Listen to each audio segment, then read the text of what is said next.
Believe it or not, in my 25 years, I've terminated 15 different companies. My reputation's on the line, and these leaders just can't get out of their own way. There's a popular podcast out there. I can't remember the host, but there's a podcast about Jeff Bezos. Why did he leave Amazon? Halfway through the podcast, the host says, "Hey, Jeff, why did you leave Amazon?" And Jeff says, "Well, I realized that not only was I the CEO of Amazon, but I was the CEO of getting in my own way.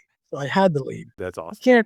In 2023, I terminated 2 different clients because I either was not communicating effectively, or these guys simply they just weren't paying attention to not only the employees struggling to do what they were doing, but these guys were technically, from an accounting perspective, these guys were technically bankrupt. They didn't want to hear it. They actually asked me to do something completely illegal, which helped my terminating them. But in the 5 weeks that I was with them, I kept telling them, "Guys, your employees are overworked because of this, this, and that." And by the way, for all of my clients, I write an executive summary on a weekly basis, documenting what I'm trying to tell them.